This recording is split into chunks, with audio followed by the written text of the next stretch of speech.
हरे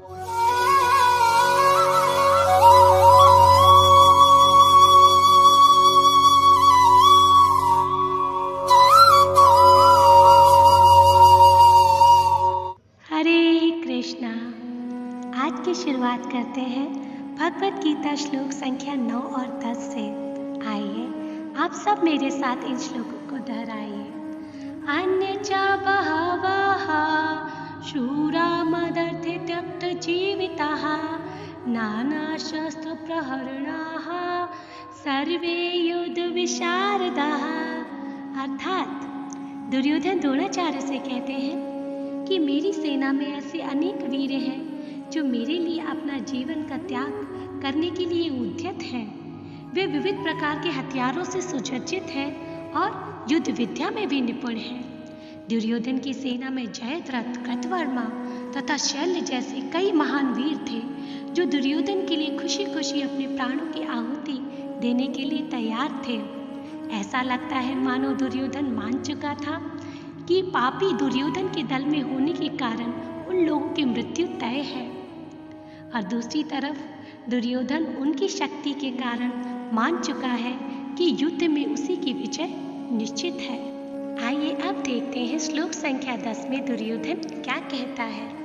अपर्याप्तं तदस्माकं बलं भीष्माभिरक्षितं पर्याप्तं त्वेदमेतेषां बलं भीमाभिरक्षितम्। अर्थात दुर्योधन कहता है हमारी शक्ति असीमित है और हम सब पितामह द्वारा भली भांति संरक्षित हैं, जबकि पांडवों की शक्ति भीम द्वारा भली भांति संरक्षित होने पर भी सीमित है। भावार्थ दुर्योधन इस श्लोक में अपनी तुलना पांडवों की सेना से करता है। उसे लगता है अनुभवी भीष्म पितामह के द्वारा उसकी सेना संरक्षित है, बल्कि पांडवों की सेना कम अनुभवी भीम द्वारा संरक्षित है। दुर्योधन भीम से ईर्ष्या करता था और उसे यकीन था उसकी मृत्यु भीम द्वारा होगी, पर उसे ये भी विश्वास था कि भीष्म कहीं ज़्यादा अनुभवी सेनापति हैं और वे युद्ध में अवश्य विजयी होंगे। चलिए अब बढ़ते हैं भीष्म जन्म की आगे की कथा की तरफ। पिछले श्लोक में हमने देखा कैसे भीष्म पितामह के पिता शांतनु को पृथ्वी लोक पर जन्म लेना पड़ा। आज हम जानेंगे किस कारण से भीष्म पितामह को पृथ्वी पर आना पड़ा और गंगा जी ने किस कारण से उनकी माँ बनना स्वीकार किया। जैसे ही ब्रह्मा जी ने महाभीषक को श्राप दिया, वैसे ही गंगा जी ने स्वर्ग को छोड़ दिया और वो वहाँ से चली गई। जब वो जा रही थी तो रास्ते में उन्होंने अष्टवसुओं को रोते हुए देखा।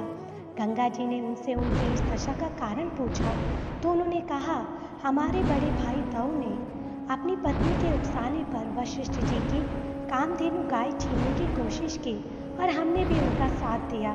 इस कारण से वशिष्ठ जी ने हमें पृथ्वी लोक पर जन्म लेने का श्राप दिया। जब हमने उनसे माफ़ी मांगी तो उन्होंने कहा कि हम 7 वसुओं को पैदा होते ही मुक्ति मिल जाएगी, पर 8वें वसु को लंबी अवधि तक पृथ्वी लोक पर रहना पड़ेगा और कष्ट भोगने पड़ेंगे। हमारी चिंता का विषय यह है कि हम किसी साधारण माँ की कोख से जन्म नहीं लेना चाहते। तो गंगा जी कहती हैं, तुम चिंता मत करो, मैं पृथ्वी लोक जाऊंगी और तुम अष्टवसुओं को अपने द्वारा जन्म दूंगी। अष्टवसुओं में देव जो थे वही भीष्म पितामह बने। आगे क्या हुआ, कैसे गंगा जी की शादी शांतनु से हुई, वो हम जानेंगे आने वाले श्लोकों में। चलिए अब बढ़ते हैं आज की शिक्षा की तरफ। दुर्योधन अपने को पांडवों से श्रेष्ठ समझता था क्योंकि वह उनके प्रति ईर्ष्यालु था। उनसे हमेशा बेहतर बनने की होड़ में लगा रहता था। श्रेष्ठ बनने की होड़ में वो न जाने कितने पाप और अपराध करता था। ऐसा भाव दुर्योधन का ही नहीं, आज के समय में न जाने कितने लोगों का यही भाव है। जिनकी बुद्धि परमेश्वर पे आश्रित नहीं होती, ऐसे व्यक्ति इन विकारों का अपने मन में घर बना लेते हैं और वो इनसे लड़ नहीं पाते। उनकी बुद्धि अविवेकी हो जाती है और धर्म और अधर्म के ज्ञान से वंचित रहती है।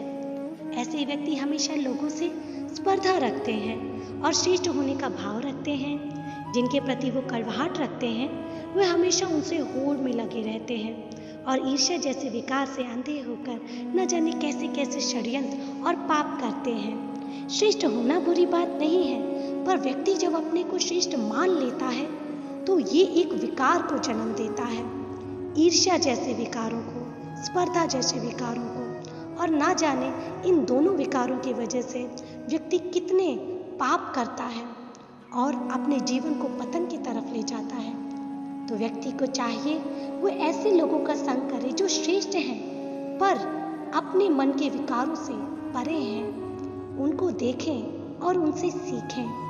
मैं आशा करती हूँ आज का श्लोक आपके जीवन में कोई परिवर्तन लाएगा।